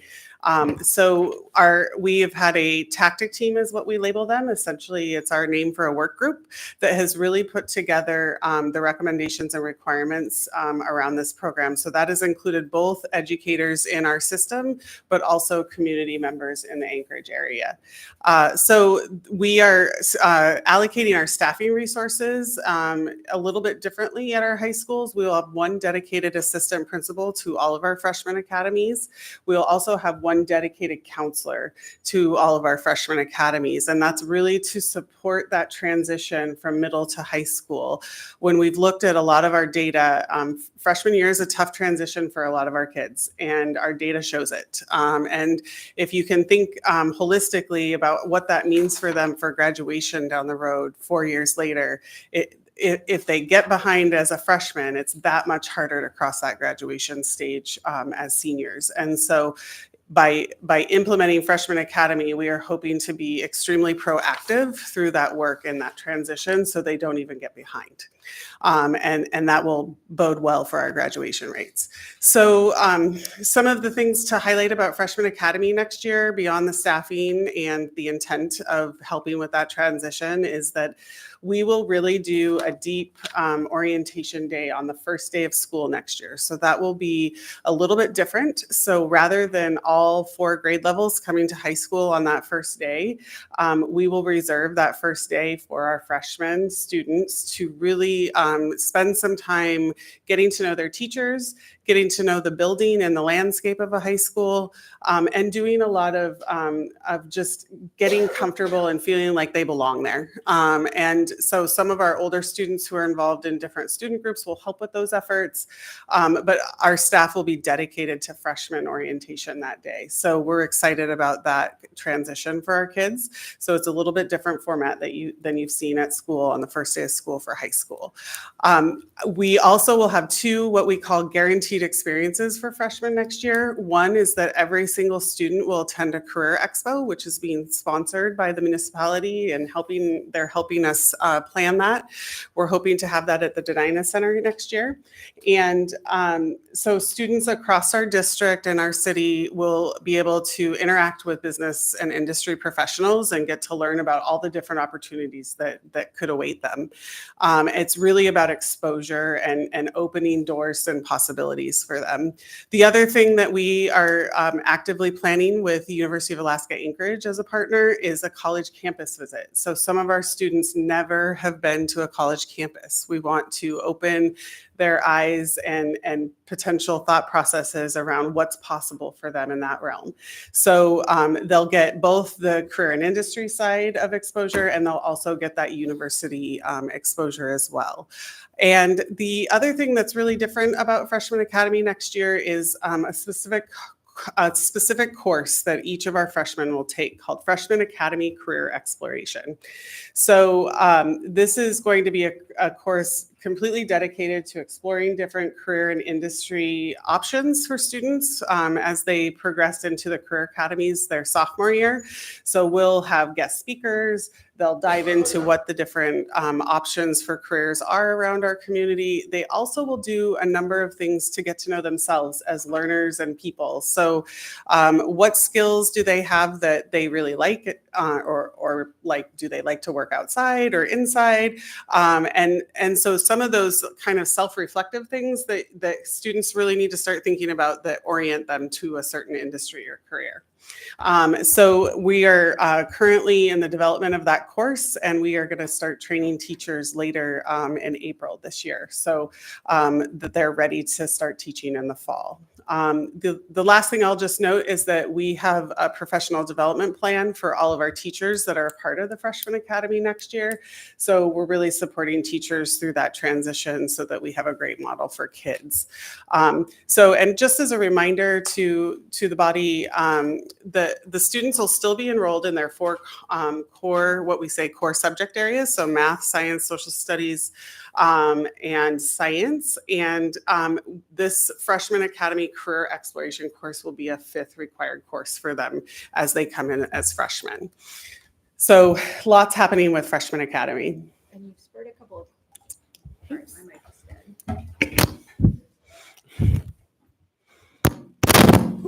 Sorry. All right. So we have a couple of questions. First, Mr. Martinez, then Mr. Solt. Thank you, Chair. Just a couple of follow-up questions. Is it accurate that the current high school students are not going to be part of the academy model? Is that accurate? It will be for the incoming freshmen? Yeah, so yes and no. So while they won't have the full experience that this incoming freshman class has, they won't be able to experience that freshman academy career exploration. When we launch the career academies in the fall of 25, we'll essentially be expanding a lot of our career and technical education options across the district. We have about a third of our students enrolled in CTE courses now, and the academies will be expanding that to 100% enrollment for our students. So students who aren't necessarily freshmen next year, but are still in our system will still be enrolled in a lot of those courses. They just won't have that freshman experience. So just a fine point, and this might be an oversight with respect to language, but the flyer says that the question is, will all students be part of an academy? And the answer is yes, as indicated in the flyer. But I think there may be a difference between CTE courses and an academy, that the academy model is a distinct difference between the offerings that students who will not be in the academy may still be offered. Is that Yeah, accurate? it's kind of a technical thing. So CTE courses are very specific. They're kind of governed by legislation. Careers we know don't always necessarily fit CTE and how they're labeled.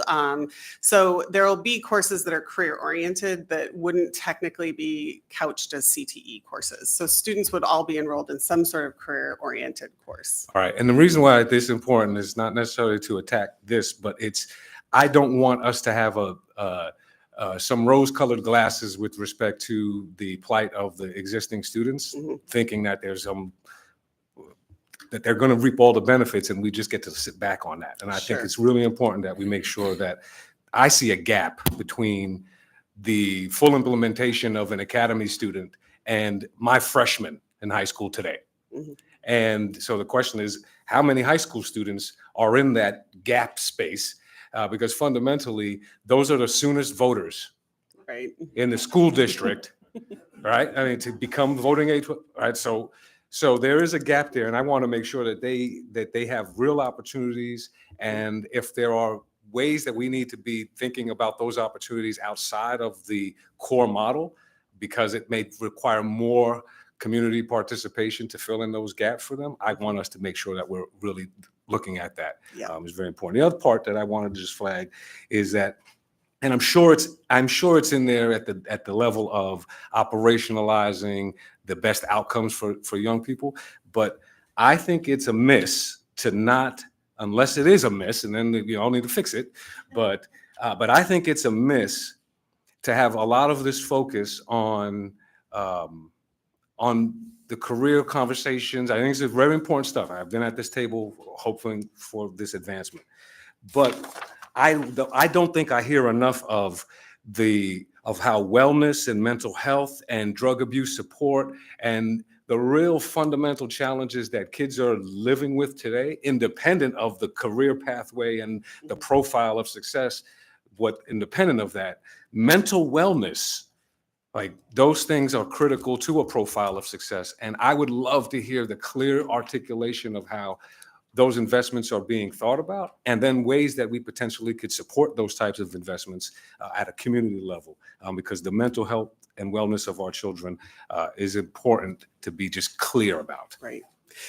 I think that's really important feedback, so thank you. I will also just note that one of the tactic teams that we have operating right now is our group with our mental health and student supports team.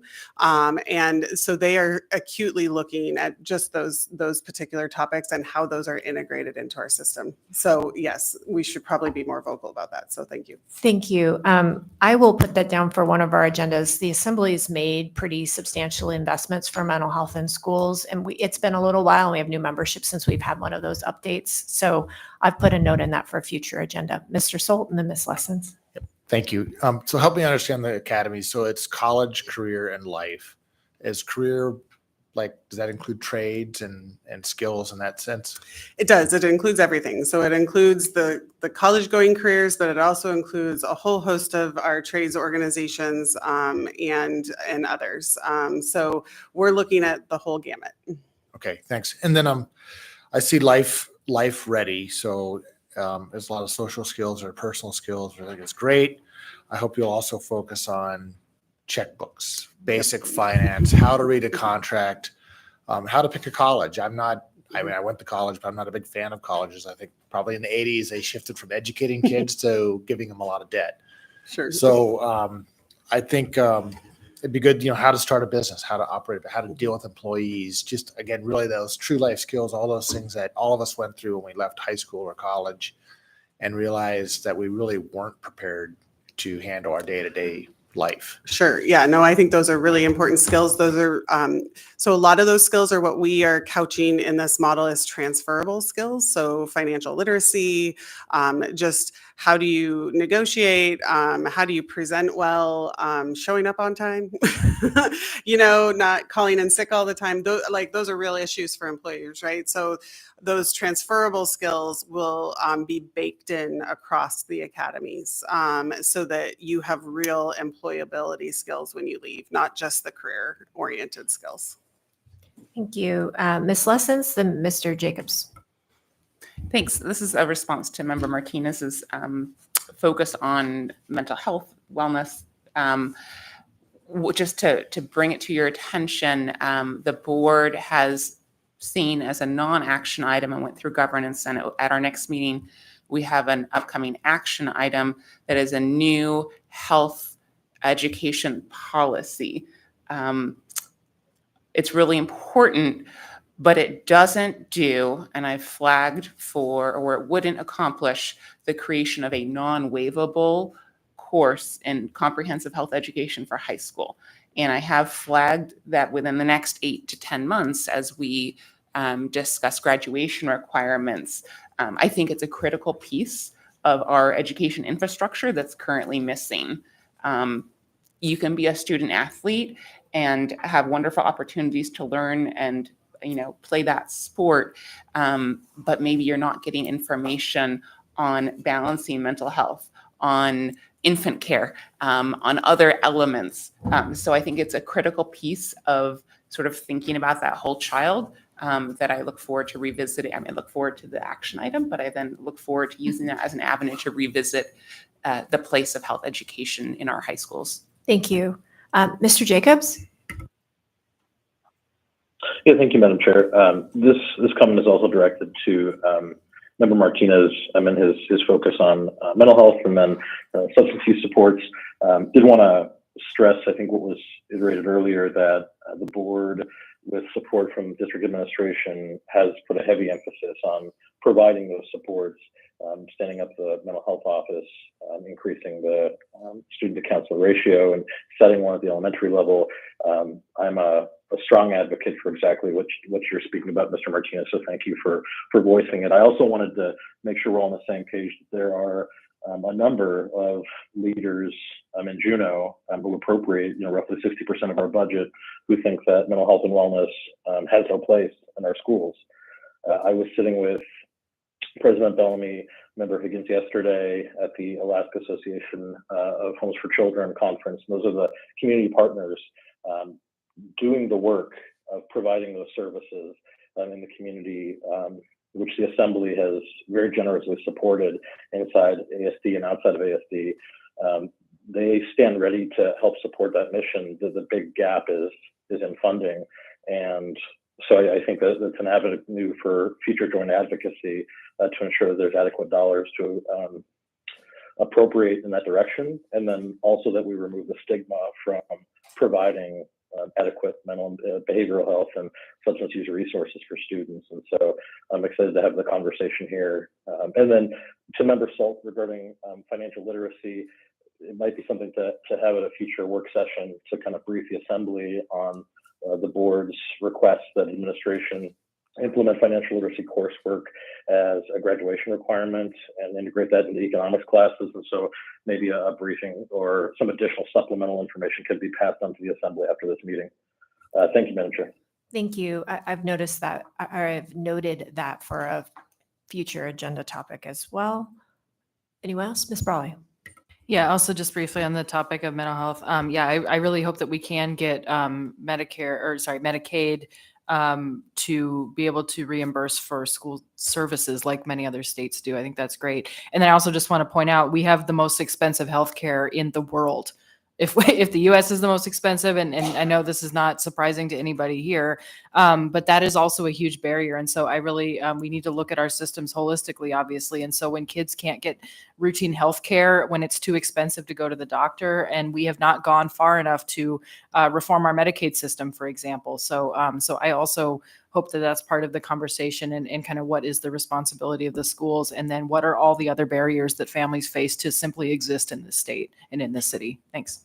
Thank you. With that, we'll move on to the next slide. So this is kind of just a summary of things that are to come. I wanted to preview both the Assembly and the board. The board saw this last week when we had an update, but we have our last community convening coming up on April 22nd. We have 13 different tactic teams working concurrently right now to form what we would call the master plan of how we're implementing academies in the Anchorage School District. And that will come to the school board at the end of the school year for adoption. And it is essentially a 3-year strategic plan of how we're going to move forward. So that group will be finalizing those efforts as a collective group. And like I said, we've had over 300 people from our community participating. It's been a really great effort in our city. We have a May 1st announcement of what our academies of Anchorage will look like at each of our high schools. It is a live community event at Bartlett High School. The Assembly is welcome to join us at that event. You'll receive a personal invitation very soon, and we would love to see you there. Over the summer, we just wanted to preview that we will continue to plan for our launch for Freshman Academy. We will be doing some significant professional development with our teachers. We will start standing up what we call industry councils and advisory boards around our specific career academies. So again, more community participation efforts will go into that. We will launch our Freshman Academy at the beginning of the school year in August. And then in September, we are a partner with Ford Next Generation Learning, who has been helping us with this transformation, and they have a special designation for school districts. Once we've met kind of all the pieces of the plans around career academies, then they essentially have a designation event, and Anchorage School District would become a designated Ford NGL community. So that's just a preview of the work to come for everyone. So that's the conclusion of academies. Great. Thank you. It's exciting times. All right. Being mindful of time, we're going to move on to 8D, 2024-2025 school year changes. I actually requested this agenda item partly because I have a middle schooler and the Very vocal middle schooler. Yes, thank you, Madam President. And these signs are up on any school you go to right now. So I thought it was just great to bring awareness. We all go to these community council meetings, and anytime there's changes in our community, we often hear about it. So I appreciate both of these flyers. You'll see the new school start times. I've been getting a lot of internal feedback from my student about what she thinks about those school times, but we've already been talking about them and what that means. And then, of course, we have the integration of 6th grade into middle school. Would you like to provide any particular updates on these? I just mainly asked for them as informational items. I believe that's the bulk of it. Mr. Gustafson, is there anything else we'd like to share on these two initiatives?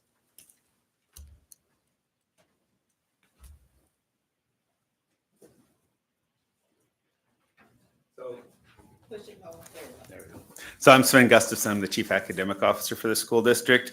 As far as extra stuff about these, there's almost every week we're coming up with kind of the next little thing. The most recent is that for middle and high school students that are later in the day, the buildings on Tuesday through Friday will be open an hour early. And people will be there to monitor.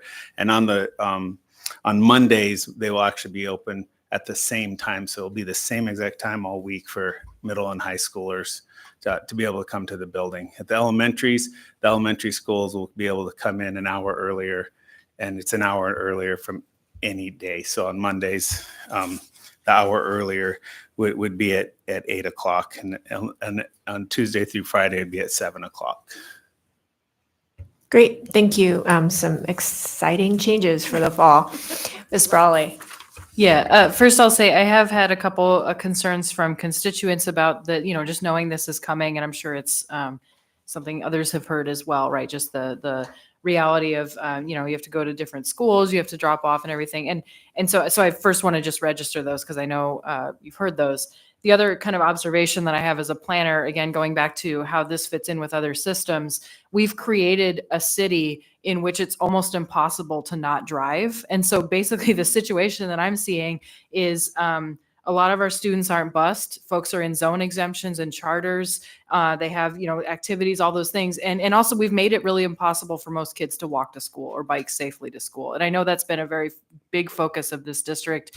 And it's something that I care about. I know other assembly members care about. So I appreciate that. And basically we're in the situation of trying to undo 40 years of bad decisions, right? Bad infrastructure decisions, allowing our city to sprawl out this widely. And so this is an interesting kind of consequence of that. So I just wanted to register that basically if we had a situation where more folks lived close to their school, were able to safely walk and bike, even just in the warm months, and that parents were not always driving their children individually to schools, then this would maybe be slightly less painful. So, but given where we are and the reality is that is how it is. One suggestion that I made to those constituents, and I just wanted to see if others have talked about this.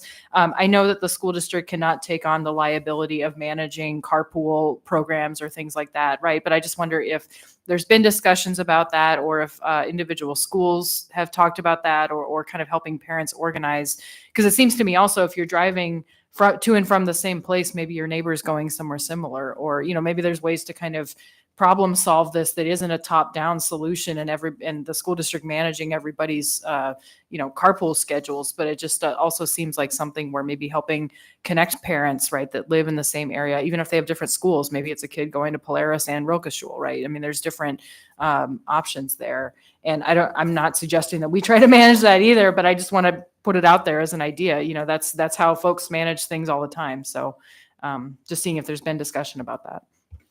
Well, I certainly thank you for that, because I get a lot of emails or questions. But, we have built a system of school choice. We do not provide, never have provided that transportation. And the middle schools that the kids will be going to are the ones that they are assigned to, unless they are going to ask for some kind of waiver. And I'm not saying we can't be creative in how we continue to help families, but I think the transportation issue, if I had my way, I'd provide transportation to any kid wherever they are to go to whatever school they want to go to. Well, that's my pie in the sky, and it's not going to happen, at least no time soon. But at the same time, transportation is a concern. But in our district, for those choice programs, and to get a student from to their middle school, their assigned middle school, that is already baked into our transportation plan. But it is an issue for parents who have opted for a choice, and that choice now is harder for them to manage. So just wanted to add that to context. Thank you. I want to be mindful of time. So Ms. Branca? I know you guys have heard of this too, but the sports with middle school, I've been hearing a lot about. Well, high school I don't think is as impactful as middle school. I coached cross country skiing at Wendler, and we walked from Wendler to Goose Lake along the road. So they're going to be fully doing this in the dark, whereas it was getting dusky as you return to the school with the prior schedule. But I think that's going to be pretty impactful, the after school sports aspect of it. Mm-hmm. Thank you, Ms. Branca. Would you like to close us out? Anything else you'd like to add? The sports. We're very aware of especially middle school sports. When we go to change these times, that somebody's going to be later, right? And we're hopeful that we'll have enough coaches and some unique ideas and unique solutions to that problem once we get into the different sports, because not every sport is outside, and hopefully we can figure this out as we get closer to that time. But I mean, this is a lot of change, and if we just keep what if, we'll never be able to get moving down the road on it. Thank you. Thanks to the district for being so out front and publicizing these things, though. As a parent and as a community member, it's good that every school I walk into, you see this on every door. I think that will hopefully help with the transition. Of course, everyone will forget over the summer, so good luck. With that, we'll move to item number 9, schedule of upcoming joint meetings. We are next scheduled for June 14th, 2024 from 10 to noon. ASD will host. And pending potential items I picked up from this meeting is mental health update and the financial literacy requirement. When that agenda gets close to being ready to be finalized, there's usually an email from the clerk on our side if you have any topics you would like, or you can just go ahead and be proactive, and she'll hold those in a parking lot to try to facilitate. Next is member comments. So I see some hands, so I'm hoping that whatever you want to put on the agenda, you could just mention in your member comments. Quickly, Ms. Brawley. It was more of a point of order. I think we skipped over 8E. And We took it up. Oh, we did it we took it up okay, first. Okay, never mind. then. Sorry. Sorry for being late. Thank That was you, all. though. Thank you for keeping me on task. With that, I'm going to turn to member comments. I'm going to hit the phones first. Mr. Johnson?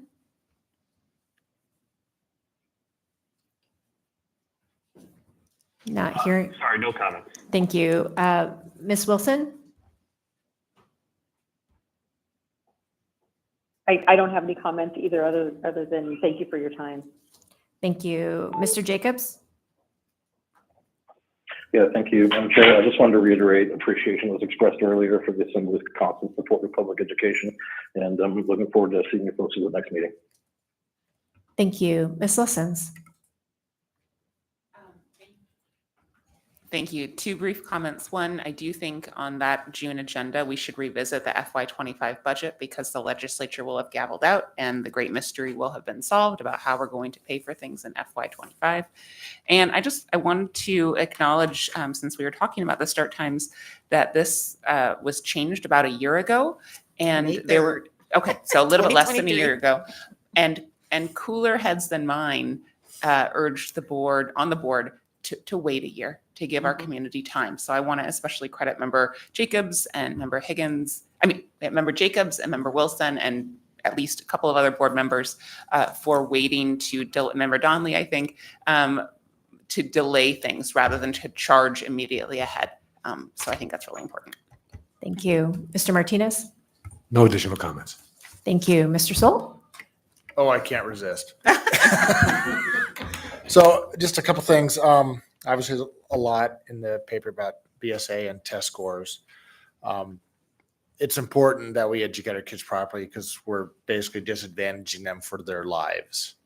And it's our responsibility collectively to give them the best education we can, best culture. We have a net out-migration from Alaska, but actually the out-migration is the same. We're missing the in-migration. And when parents are looking to come to Alaska, they look at how school districts are, right? And if our district is not performing, they'll shop elsewhere and stay elsewhere. So in the future, I would like to see more on performance, more we're doing to improve performance. I like the Academy's idea. I think we're trying different things. Obviously hear a lot about charter schools, which I think one of the reasons charter schools work is because it is parent involvement. So how do we get more parents to be involved? And last thing I'd like to say is a very big thanks to Mr. Donnelly, because if I'm not mistaken, this is the last time we'll probably see you. Is that right? I have 2 more years. Oh, sorry. Who's out? Isn't someone terming out? It's breaking news. Oh, I was trying to term you out. There you go. Sorry. All right. Before I turn for additional member comments, is anyone here from the public wish to participate in today's meeting? Do we have anyone from the public who wishes to participate?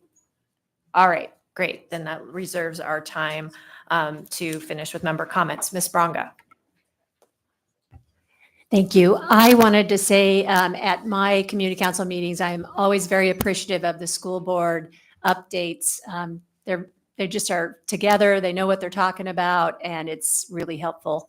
Thanks. Thank you. Mr. Myers? No additional comments. Thank you, Madam Chair. Ms. Brawley? Yeah, thank you. I always appreciate these meetings. I learn a lot. And just a reminder to the public that there is an election going on. So please get your vote in by 8 p.m. on Tuesday, April 2nd. And we are sitting right next to a drop box outside City Hall. And there's many others all over town, most of which are at schools, actually. Thank you. Thank you. Member Rivera? Yeah, thank you, Madam Chair. Man, do we live in interesting times and lot of change, and I really appreciate everyone's efforts and looking forward to our future collaborations, whether it's how we can support the school districts with getting more funding, whether that's through litigation or other means. And some of this conversation today sort of brings me back to a conversation that our chair, who isn't here today, had about how we as an assembly outside of these quarterly meetings talk about education and how we want to get involved in education policy. And it might be opportune for us maybe to revisit that conversation. Mr. Donnelly? I'd like to request to add the SRO program to our next agenda. We currently have theoretically designated 16 SROs, student resource officers, to our high schools. And we have 8 high schools, right? So that's 2 per high school. But the last report I got from our security people is we're down to 11. And even when we have a full complement of 16, we have because of the 4-day APD work week, we have days where we don't have SROs in our high schools. And so now that we're down to 11, that danger factor is going to increase. And I'm very concerned about that because, as we know, when it comes to middle schools and high schools, unlike elementary schools where the threats come universally from outside the school, in middle school and high school, we can have threats that originate within those institutions. And that's why it's so important to me that we maintain an SRO presence in those schools. So I'd really like to put that on the agenda to see how we could all work together to address that current situation. Thank you. Thank you. And for my part, I guess I would request if you can boil that down into an email and then we can get it over to APD so that we've got all the full information leading into that meeting. And for my comments, I would just say, I really appreciate the unified front on the school funding advocacy. I really wish we would get out of this yo-yo every year. It is just too much. And I know it's too much when it comes home from a student, right? Right. I want my middle schooler worried about the frivolous stuff or, not whether or not a teacher is going to be there next year or a beloved program. And so to me, that's where it really starts to show how pervasive this problem is when someone who doesn't generally care about adult things truly cares about what's happening on that front. And then thank you for the continued partnership. Hearing from Mr. Rivera, I would love to explore with school board leadership the possibility of maybe even an annual retreat with the school board. I think a lot of these issues are really hard to get in through 2 hours. And so if we can maybe time that just right, either before legislative session or before school year, whichever makes sense, I would really like to explore that. President Bellamy. I love that idea. Hawaii would be very nice to have that retreat. Anyway, I do want to congratulate Ms. Brawley for being a top 40 under 40 for 2024. And you're here. I didn't see you, Mr. Rowland as well. So congratulations to you guys. Very, very well earned. So to just recap my to-do list. We're going to connect with the SAB advisors regarding the student rep information and getting that out. Hopefully invite them to one of our meetings. We will get a letter of request to the assembly regarding the equitable access to extracurricular activities. Let's see, we have some land use questions regarding land that is designated for schools being used for housing. So we'll get back to that, information on that. Now, I don't have any information on that, but I know our amazing team does. Let's see, we had the litigation update, and we can keep you guys updated on that as it evolves. Right now, it's fact finding. And then I think that's pretty much, the SROs. The board has not discussed SROs for a while. So between now and our next meeting, we will have that discussion and then get the information to you to get that onto the agenda. But yeah, yes. One last follow-up, there was a request for information on the chart that Mr. Ratliff provided from the March finance meeting. And I can that's make from sure the that teacher, it's like the school by school Okay. FTE. I will add it. That's number 6. All right, thank you. Thank you. Thanks for keeping such good notes. Mr. Holloman?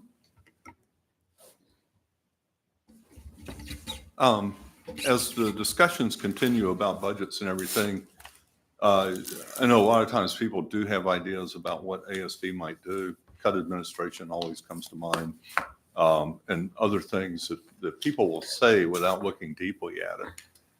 But I would want everyone, you guys, I'm going to say probably understand budgets better than your average citizen because you struggle with one directly. The ASD budget's been mostly flat for decades. There are little intervals where increases happen, and then you have flat spots in between. The chart that Mr. Ratliff showed gives you a good idea of how long it's been basically flat. My personal note is in 1994, when I graduated so I could get a certificate, I went by the Cook Alaska State Teachers Fair. There were literally thousands of people that had flown themselves to Anchorage to stand in line and be turned down by multiple districts in a matter of minutes. You could just walk around the room and be rejected over and over and over again because there were so many people that wanted to be here. There's a little bit of irony. 10 years ago, if we were facing the same kind of budget situation we have from the legislature right now, we would be concerned about over 100 teachers losing their positions and being pink slipped and not hired back. And there's sad irony that that's no longer a concern because there is no line at the Cook to get jobs. There's no line anywhere in this state of applicants that want to work. No one's going to get laid off because we can't staff up to begin with. So our budget is bad for the number of kids in a single classroom. The reality is worse because a bunch of those budgeted positions we can't find anyone for, and there's subs in there and other things. I personally believe that occasionally flat funding a public agency is probably healthy because you do have to step back and look about what can you get rid of that's not really going to hurt people too much. And if you've been well funded, you probably have some spots like that. But the reality is there's been a couple of % or more scalpel applied to the budget for decades. I just dawned on me the term multi-generational trauma would apply to the ASD budget, except, it's not a sentient thing. But in that environment, people don't come up with great ideas. People don't come up with an add-on that might help those scores get boosted or help our kids do better, because you would have to go find a program that's working and take their budget in order to try a new idea or try something experimental. That is the mindset of educators that's just kind of grown into them over a long period of time. So I do hope you folks will realize that as you're talking to your constituents. You can pick any time, go back 5 years or 10 years or 15 years or 20 years. And if there was a moment where you felt like ASD was funded properly and they were doing things that were worthwhile and they had good teachers and they had a lot of electives and they had programs that kids got excited about, realize from any point you want to pick and go forward, it probably got shaved. It either doesn't have the staff it used to have or it's just gone. And there are a lot of programs that are gone. that weren't picked because they were popular. They were picked because they were fairly low profile. They may have worked, but they only worked for a certain number of kids, limited number of kids. Or we had an alternative program that we could aim them at that might not be as good. That's, I think, why we're seeing a lot of the results that we have right now. It's just been shaved and shaved and shaved. If we could ever get to stability, and then a discussion about whether we're overfunded is absolutely legitimate. But I hope you'll explain to people that whatever time the ASD looked good, there's no funding to actually sustain that same district next year, which is the thing we're all struggling with. Do appreciate all the support from the Assembly. I know from talking with people in other parts of the state, it's not the same environment for any other district that Anchorage has enjoyed for the most part with the Assembly. And we do deeply appreciate it. Thank you. Thank you. And on that note, we are going to have to adjourn. We are over time. Thank you. Thank you. Good meeting, my friend. She went to Howard. We visited. She loved it. Like, I'm gonna study interior design. So it was like warm spring day, all the kids out on the lawn. She's like, I can see myself here. Oh, good for her. Yeah, there's good for one you of the guys. alumni relations women is from Alaska. And so we got her to sneak in, that Alaska family vibe. Oh, yeah. So Yeah. she was Good for like, her. Will you give her a good kiss for me? oh yeah, sassy. So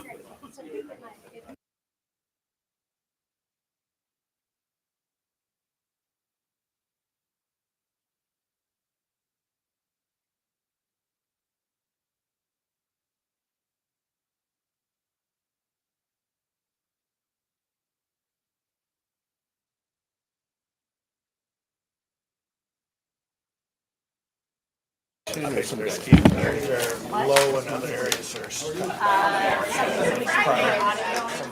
Cut back from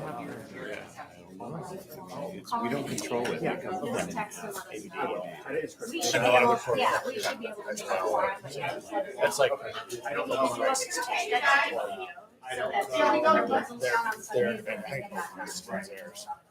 I just, we've been so lucky.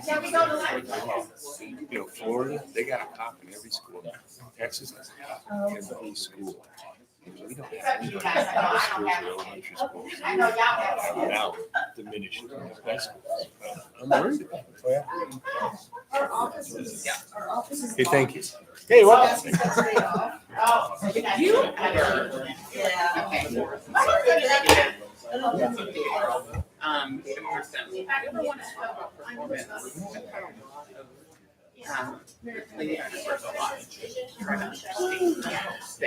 So I would love to grab coffee. Yeah. I'll reach out to you.